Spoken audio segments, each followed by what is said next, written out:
s'opposer dès le départ à une mise en accusation de l'État belge d'abandon des enfants métis au Congo dans les heurts qui ont éclaté avant l'indépendance.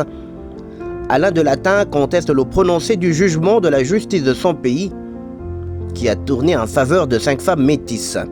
Devant nos caméras, ce pilote belge, opérant au service du Congo depuis plusieurs décennies, veut tout remettre dans le contexte de l'époque coloniale.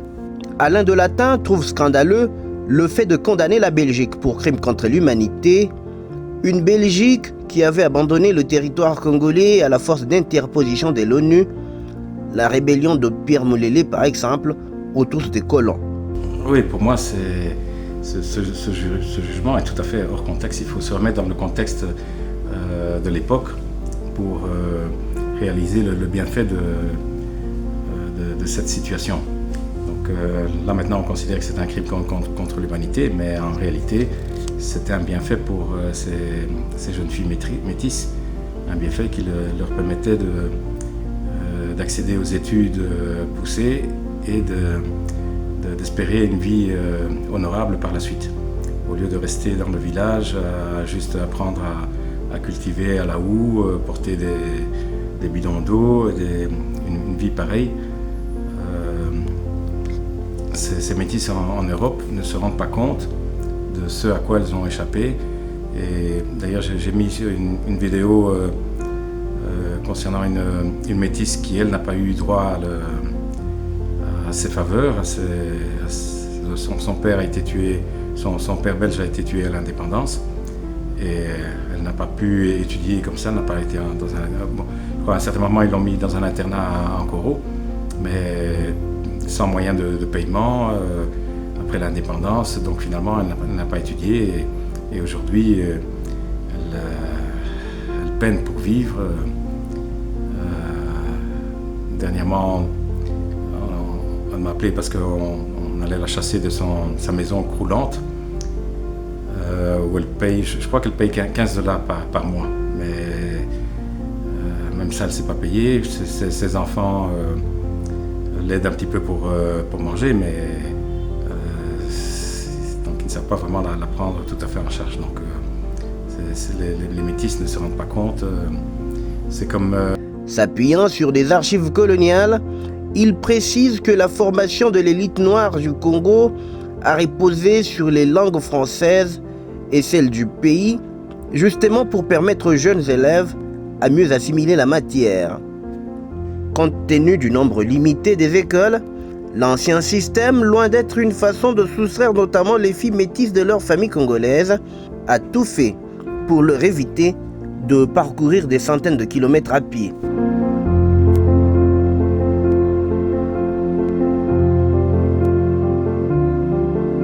Née en 1948, Mbelou Marceline a été admise à l'internat du lycée Sainte-Agnès à Kolwezi. Son père, mécanicien ex-cadre de l'Union minière du Haut-Katanga, actuellement Gécamine, avait, dit-elle, admis son placement dans un internat. Elle a commencé ses études en 1957, 3 ans avant l'indépendance de la RDC. Elle témoigne des bonnes conditions d'études et d'une alimentation adaptée aux mets congolais. École gratuite avec dotation complète en fourniture de classe, il en reste nostalgique. Nilikuwa nafunda kwa masomo Sainte-Agnès Kolwezi, juu nilianza kufunda, tulianza kulala bien. Juu ile saa Gécamine alikumbuka kutisha bantu, alikuwa hata Gécamine ilikuwa onyominiere diwo Katanga. Ndipo tulianza kufunda, banza kutubeba kubisi ya wazoble bana tupeleka kwa masomo. Shetu kwa bakaribu banza kutubeba mpaka niturudisha. Baada bambari banza kulala mule. Mulikuwa bitanda hivi ya maduble. Bantu mbili bwana lala huyu chini, huyu chini, huyu yulu. Akukwe muntu aranza kulala chini. Turanza kulia 12 bantu pachaki akuri. Avantu busubuhi kuna chai ya majiba na kato moyo. Mbo 12 banaleta kyakuri bukari na nyama. 16 pamwe kutoka mnakula mchele banakuchana biskuit vya vapi biwili. Jevi turanza kulia vile, mais turanza kufunda très bien. Donc Donc il faut vraiment être dans le contexte pour pouvoir juger si ce qui a été fait à l'époque était bien ou pas bien. Si on juge à partir de ce qui se passe en Belgique, où ils ont les études gratuites, etc., là, bien sûr, on va dire oui, retirer les enfants des bras de sa maman, c'est un crime contre l'humanité. Mais tout l'avenir de l'enfant repose là. Et les mamans eux-mêmes savent très bien que, même aujourd'hui, les mamans se battent et elles se sacrifient pour leurs enfants, pour que les enfants puissent aller à l'école et espérer avoir une vie meilleure par la suite. Donc c'est un sacrifice que les Congolais font à l'heure actuelle. Parce que même si, bon, c'est une bonne chose, le président a essayé d'œuvrer pour avoir des écoles gratuites, mais il y a combien d'écoles au Congo? Beaucoup d'écoles il y a quelques écoles peut-être qui sont financées par le gouvernement, mais la majorité des écoles, ou alors les enfants vont devoir faire 20 km à pied pour aller étudier dans une école vraiment bien subsidiée par l'État. Disons que c'est insuffisant, quoi. Donc, vu le nombre de la population et tout, donc c'est pas évident. Je crois que on ne peut pas reprocher aux Belges ce qu'ils ont fait à l'époque, quoi. Et d'ailleurs, les personnes âgées ont l'air de le confirmer. Et même la maman dit que dans les orphelinats, ils mangeaient très bien, ils mangeaient de la viande tous les jours. Et ici, par exemple, le petit garçon qui travaille avec moi, de la viande, il mange une fois par an. À la bonne année, peut-être ils vont manger un poulet, mais c'est très rare de pouvoir dire qu'il peut manger de la viande. L'enseignement destiné aux filles a spécialement retenu l'attention des autorités. Après l'enseignement primaire, elles pourront entrer à l'école ménagère ou suivre des cours d'apprentissage pédagogique. Le but poursuivi est de former des femmes qui comprennent leur rôle d'épouse et de mère. Comment sera le Congo quand ces petites filles seront dans la fleur de l'âge? C'est dans les écoles que se prépare l'avenir. Nous voici au cœur de l'Afrique, à Alberta, dans le nord-ouest du Congo belge. Ce groupe scolaire nous offre l'image d'un centre type où se forment les élites noires. La vie est belle, telle est la devise de cette école, dirigée par un révérend père missionnaire qui, depuis 34 ans, a vu croître son école. C'est en 1916 que le centre d'Alberta fut fondé. On disait les Noirs peu disposés à l'étude. Le projet initial envisageait une école pour une centaine d'élèves seulement. Aujourd'hui, elle peut en héberger 500. La lueur de l'aube se répand dans l'immense dortoir. C'est l'heure du réveil. Le clairon sonne. À Alberta, le nombre des surveillants est réduit au minimum, mais ils se lèvent comme un seul homme.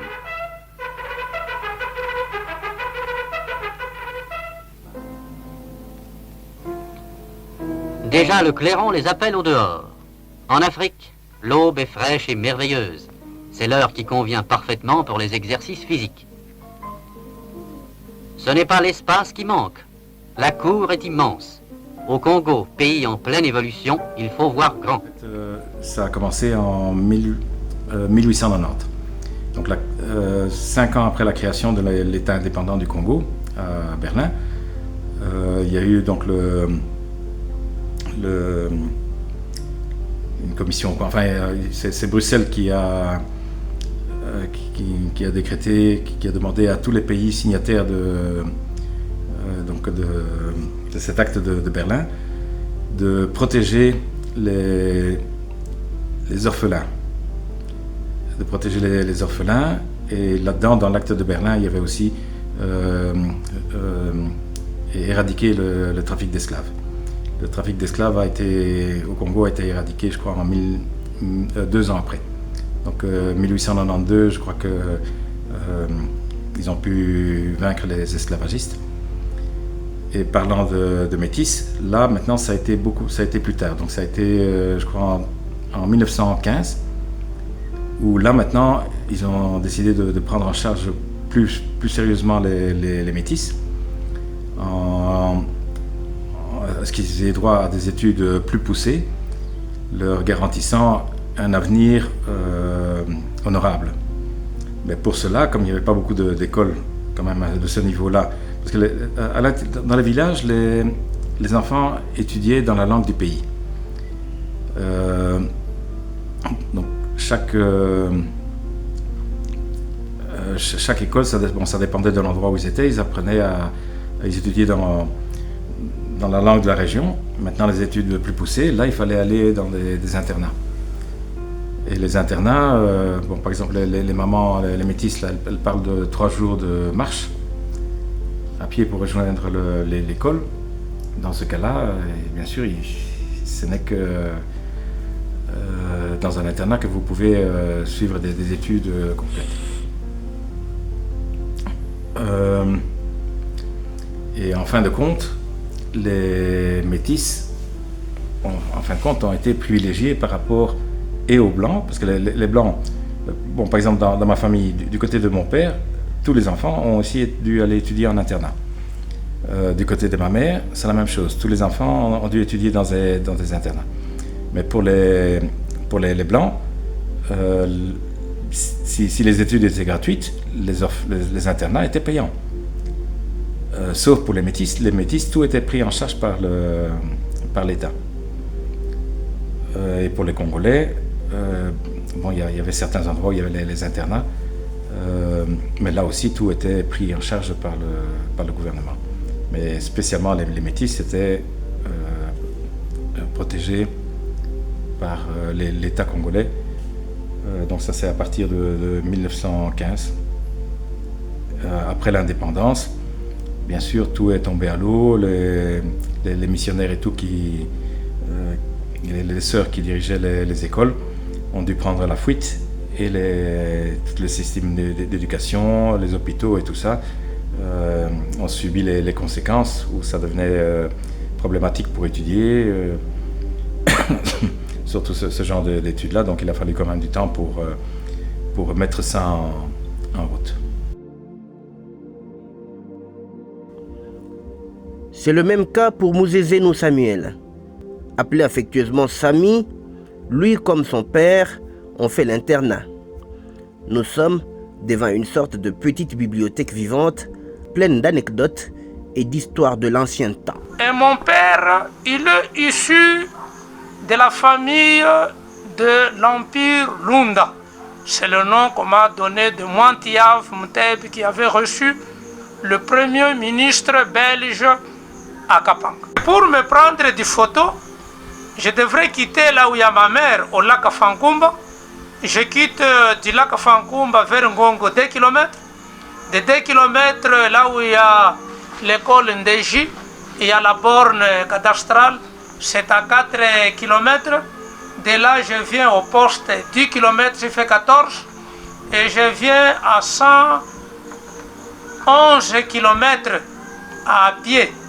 J'ai passé kilomètres à 90 km. Et demain, je fais 21 km, ce qui fait 11 km. Quand on nous prenait des photos par le père Marco, que son âme repose en paix au niveau de la Sainte-Hélène, alors demain je retourne, il me dit, comme tu es venu à pied, repose-toi 3 jours. Il me donne même des cadeaux et je quitte là-bas à pied. Je viens encore dormir au niveau de chefferie de Sakondund et demain je suis au lac Fango. Ma mère était dans l'internat qu'on appelait FR9, où on encadrait les jeunes filles à tricoter, à coudre, à préparer. On les dispatchait d'aller nourrir les poulets de chair, les poules indigènes, les hybrides, aller nourrir les vaches. On prépare la nourriture comme pour nous humains.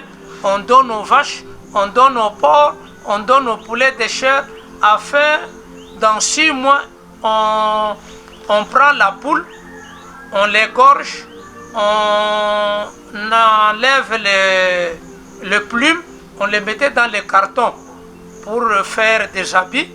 Alors quand on doit égorger la vache, on prenait la peau pour faire des chapeaux pour faire des ceintures où on devrait maintenant arranger, par exemple comme ça, des pareilles ceintures où on met les métaux pour aider à porter de meilleures ceintures.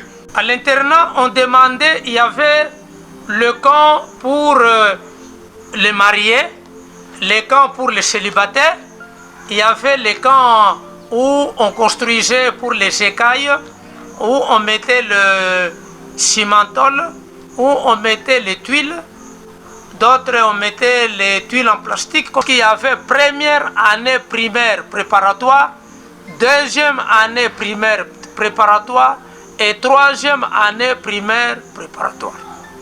Même Lumumba qui avait demandé l'indépendance, il avait terminé troisième primaire, n'avait même pas le certificat primaire. C'est pourquoi les colons belges voyaient les capacités crâniennes de quelqu'un. Quand un élève dit viens ici, quand un élève voulait étudier, les colons belges devraient le faire toucher l'oreille. Quand un élève vient de toucher l'oreille, on dit il a atteint l'âge adulte. C'était l'âge scolaire du colon des Belges. Où l'enfant est sevré de ses parents. On doit le prendre, dit il y a quelle année? Alors comme il a 9 ans, alors maintenant on doit lui amener au niveau de l'école. Carrément. Bon, quand on écoute certaines personnes, malgré tout, le Congo était, je crois, le pays avec le plus le pourcentage le plus grand pourcentage de personnes alphabétisées. Donc si effectivement dans les villages ils apprenaient dans leur langue, ils savaient très bien écrire, et on voit ici Samy et la maman, ils ont des écritures, des très belles écritures calligraphiques, donc ils étaient bien formés. Et ils disent qu'au Congo, je crois qu'il y avait 57% de la population qui savait lire et écrire. Maintenant, pour des études plus élevées, enfin plus poussées, là maintenant il fallait aller dans les internats. Et alors maintenant, ceux qui voulaient encore plus pousser, donc vraiment universitaire, à l'indépendance, il n'y avait que l'université de Kinshasa et Lubumbashi. Oui, c'était Lubumbashi ou non, il y avait une université, je crois, à Kisangani. Je ne saurais plus dire, soit Kisangani, soit Lubumbashi. Ou sinon, en dehors de ça, il fallait envoyer les enfants à l'université en Europe ou quoi. Donc, question études, quand même, la Belgique a fait énormément pour la population congolaise. Ces 5 métis-là en question, à l'indépendance, donc un peu après l'indépendance, c'est l'ONU qui a pris en quelque sorte le pouvoir. Les Belges, l'armée belge, tout ça, ils les ont fait quitter. Et donc, après que l'ONU a vaincu le Katanga, avant de quitter, ils ont quand même mis en lieu sûr les missionnaires. Mais par contre, les jeunes métis qui étaient là, donc les missionnaires qui s'occupaient d'eux, on les a sortis, on les a fait sortir de l'endroit, ils ont été mis en sécurité, mais les jeunes filles sont restées à la merci des groupes armés, etc., violées et tout. Ce n'est que par la suite qu'elles ont pu rentrer dans leur famille d'origine, donc retrouver leur maman. La Belgique n'a pas pu les sortir du pays. Par contre, à l'Est, juste avant l'indépendance, les sœurs se sont dit, bon, ça va être dangereux pour les enfants métis. Donc ils ont fait le maximum pour les sortir du pays et les ont envoyés en Belgique dans des familles, là où ils ont pu, pour éviter que ces enfants ne se fassent tuer à l'indépendance. Le Rwanda, le Burundi, ils ont eu leur indépendance plus tard que le Congo, donc c'est je crois en 62. Donc là, ils ont prévu le cas et ils ont fait sortir les enfants métis du pays, mais c'était pour leur sécurité.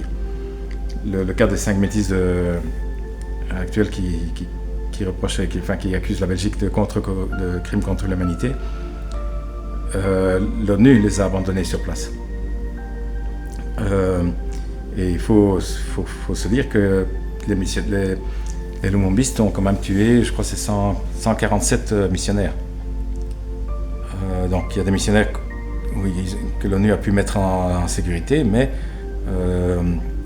parmi les autres, à Kalemi, je crois qu'il y en a 2 qui ont été tués. À Congolo, il y en a 20. J'ai un livre comme ça, il y a partout là où les missionnaires, les missionnaires ont été tués. Missionnaires tués de toute congrégation, de toute nationalité. Donc les missionnaires protestants, les missionnaires catholiques, les orthodoxes, ils tuaient tout le monde. Et ça, c'était Mulele avait été formé en Chine et financé par la Chine. Et dans leur façon de penser, il fallait tuer les missionnaires. Il fallait tuer les missionnaires, et c'est comme ça qu'ils se sont dit, bon, il faut essayer de protéger au maximum les missionnaires qui vont être tués. Et dans certains endroits aussi, les enfants métis devaient être tués. Donc, bon, ces métis-là de Belgique ont eu quand même la chance de ne pas être tués.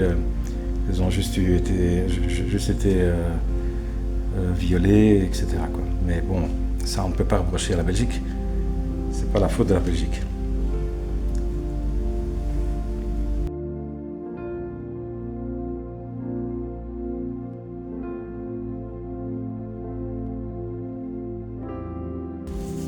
Petite escale à l'internat de Lubusha, un joyau éducatif de l'époque coloniale ouvert aux filles, aujourd'hui abandonné et sous la menace des spoliateurs.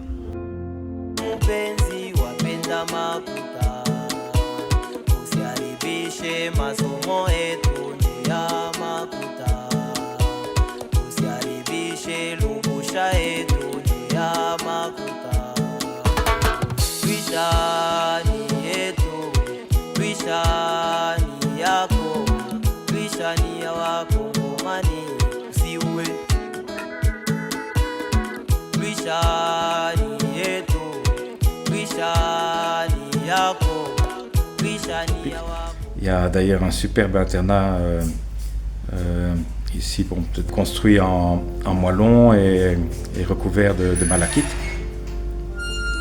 où là aussi ils étaient très très bien éduqués, très bien nourris. Donc les gens faisaient quand même un maximum. C'était pas comme on en veut faire croire, même pour les métis, c'est de cacher les métis. C'est pas du tout ça, c'était l'inverse. C'était donner la possibilité aux métis de devenir, d'avoir un futur honorable. Et les métis aussi, dès la naissance, on avait demandé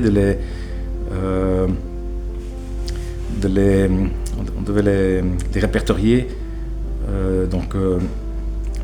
Il fallait essayer d'avoir donc leur date de naissance approximative, le nom complet, le nom de la maman, l'origine de l'endroit de naissance, le village, l'origine de la maman, etc. Bon, souvent, bon, si l'enfant avait été reconnu, il n'y avait pas de problème. Mais si l'enfant n'avait pas été reconnu, parce que le problème de reconnaissance, par exemple, un Belge marié, s'il avait eu un enfant sur le côté, n'était pas autorisé à le reconnaître. Donc cet enfant-là, sur son acte de naissance, le nom de son père biologique ne va pas apparaître. De même, une personne qui était déjà mariée ne pouvait pas prendre une deuxième femme. Donc c'était interdit. Donc comme ça, il y a beaucoup de métis qui se sont retrouvés en quelque sorte orphelins.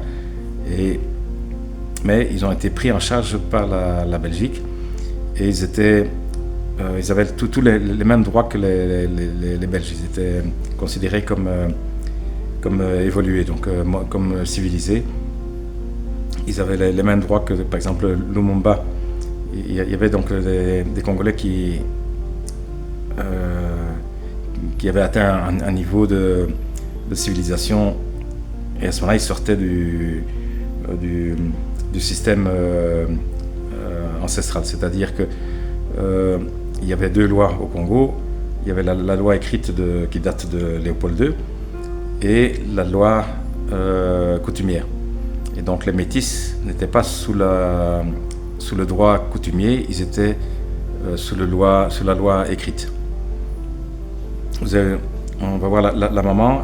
Ici, son mari est décédé. Et selon la coutume traditionnelle, c'est la famille du mari qui part avec tout ce qu'il y a dans la maison. Donc le lit, le matelas, les tables, le fauteuil, tout. La famille du mari est partie avec tout. Et au début, elle ne pouvait même pas dormir sur une natte, elle devait dormir au sol même. Donc ça, c'est une coutume justement qui a lieu à l'endroit où les métis étaient à l'endroit où vivaient ces métis. Donc normalement, si elles n'étaient pas métis, elles auraient dû se soumettre à cette loi en cas de décès de leur mari. Donc ça explique un peu la différence. Et les métis ici au Congo, à l'époque, étaient considérés un peu, je crois que même actuellement par la population, ils sont un peu plutôt rangés du côté blanc. La population les catégorise comme Mundele en se disant qu'ils ont de l'argent. Et s'ils vont au marché, le prix, on va directement monter le prix pour eux. C'est pas en se disant que ce sont des gens qui ont de l'argent, donc il faut leur faire payer plus cher le tout, comme pour les Blancs. Moi, je pense que les métis ici, les Congolais veulent épouser les métis. C'est l'avantage d'être... Ici au Congo, c'est l'avantage d'être métis. Ce qui est comme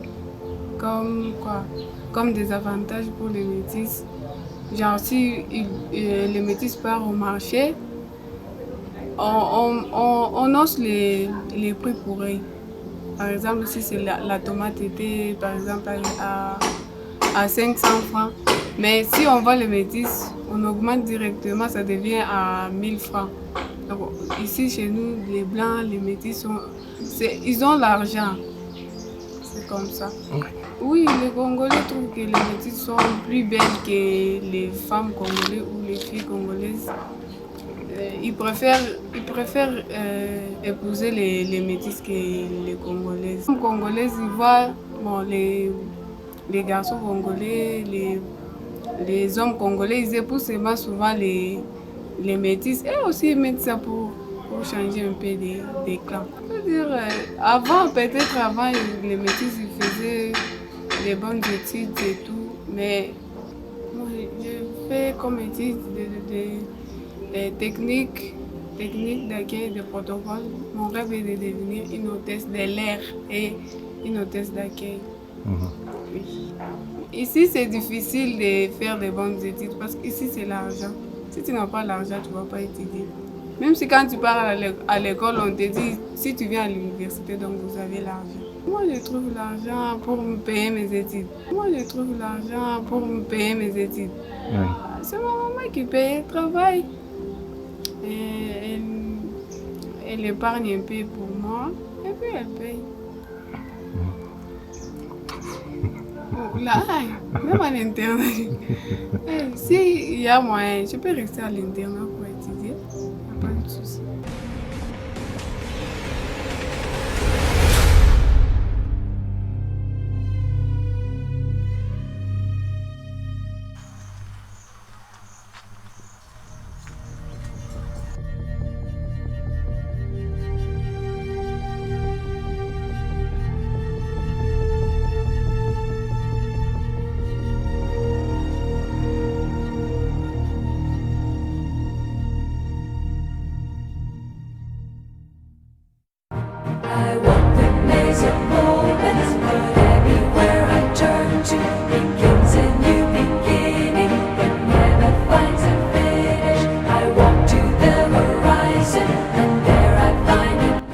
Le contexte est essentiel pour comprendre les faits historiques. Alain de Latin nous amène au Golfe Plateau, dans un de ses domaines à Lubumbashi.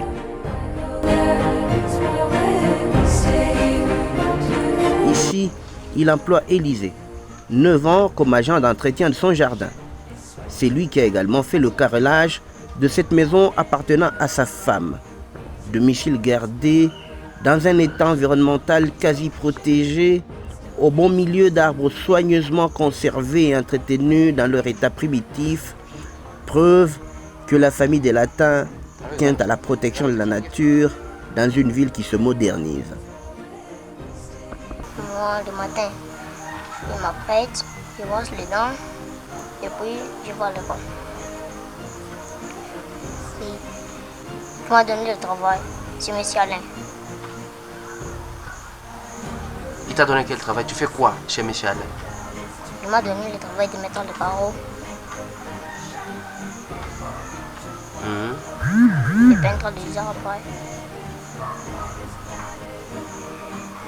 Dans la grotte. Maintenant, il m'a donné le travail de mettre le carreau. Je lui avais dit merci. Bah, tout ce que tu as fait pour moi. Moi, j'aimerais être soldat. Soldat. Oui. Ah, j'aimerais être soldat pour défendre le pays.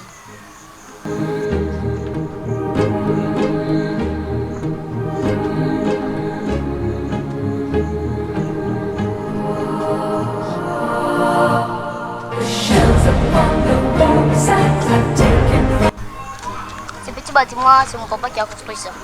Ah, c'est ton papa qui a construit? Oui. Donc toi, tu aides aussi ton père à faire des petits boulots, hein? Oui. Quand il vient travailler ici sur le chantier? Oui. Ah, ok. Fais-nous visiter alors le jardin de M. Alain de Latin. Ah, sur les arbres ici, c'est toi qui as fait la peinture? Oui. Ok, on y va. Le travail de maçonnage, c'est celui qui mélange le sable avec le ciment, avec l'eau. C'est ça, hein? Donc c'est lui qui fait le mélange du ciment. Le mélange de ciment, c'est lui qui fait ça. Et alors il apporte ça à son papa pour que son papa assemble les briques. Vous pensez que c'est important qu'un enfant travaille à cet âge et que vous puissiez le payer? C'est quoi l'idée? Bon, déjà dans un premier temps, je crois que déjà dès l'enfance, il faut habituer les enfants à travailler. Et ça forme le corps. Lui, il est très fort, hein? Il y a beaucoup d'adultes qui ne sauraient pas le suivre dans ce qu'il fait. Hein? Donc physiquement, il est en forme. Et alors, il faut compléter avec les études pour avoir une tête bien faite et un corps bien fait. Et en plus de ça, donc ces petits travaux, ça l'aide à payer ses études, ça l'aide à acheter des chaussures, acheter des vêtements, acheter des trucs comme ça. Qu'est-ce que tu achètes encore quand tu as l'argent? Quand il n'y en a pas, j'achète pas encore. Hein? Quand il n'y en a pas, j'achète pas encore. Non, qu'est-ce que tu achètes quand tu as l'argent? Non, parce que j'achète. J'achète les chaussures, les vêtements et les habits. Ok. Tu peux y aller. Montre-nous.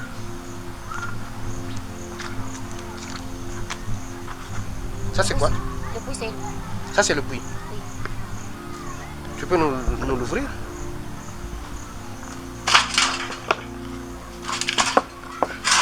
Donc quand vous avez des travaux, vous venez puiser de l'eau ici et ça vous aide à travailler. Oui. Ah ok.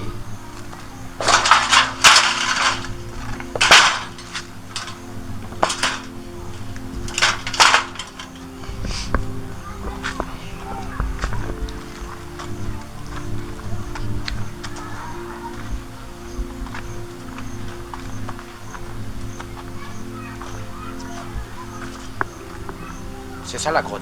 Oui. Attends.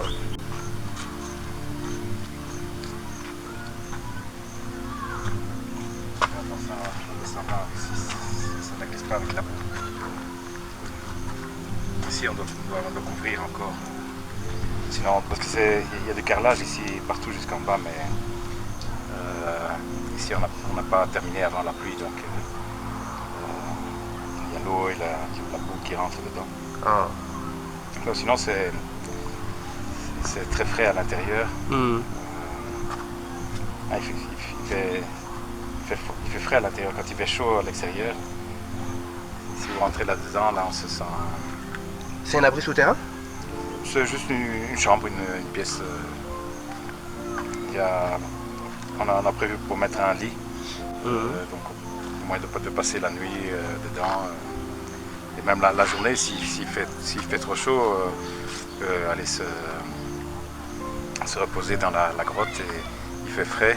Et puis ça couvre aussi tous les bruits, s'il y a du bruit à l'extérieur. On n'est pas dérangé par les bruits.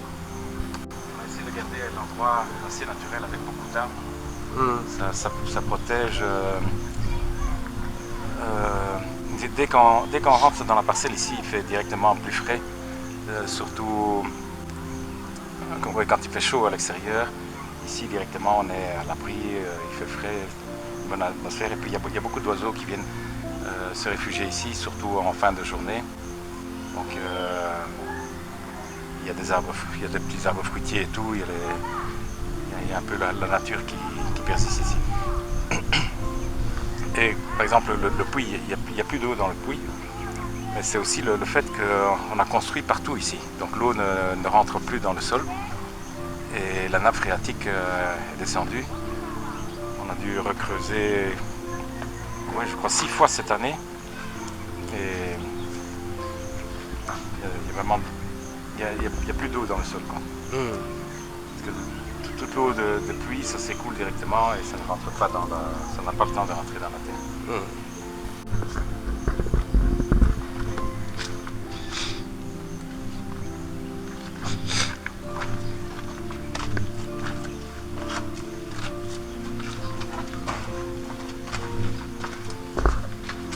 Je vois que...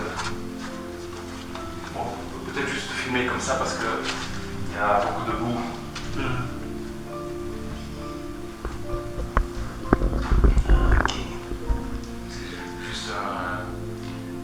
Et donc là c'est prévu, il y a un lit que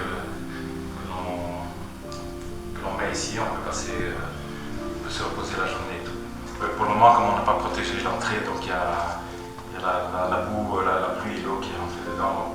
Sinon tout ça c'est carrelé quoi ici. Ah ok.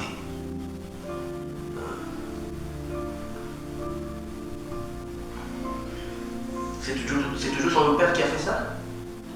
Non, ça c'est des autres jeunes, c'est des jeunes qui ont creusé ça ici. Ah. Oui. Donc son père n'a fait que... Lui ne fait que mettre les briques en quelque sorte. Ah. Et bon, son père a fait aussi la fosse septique. C'est son père qui a fait ça. Ah ok. D'accord.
Le contexte du travail offert à ce jeune garçon est pour ce Belge une façon de l'aider à se rendre à l'école et à le préparer à une vie d'adulte assez développée.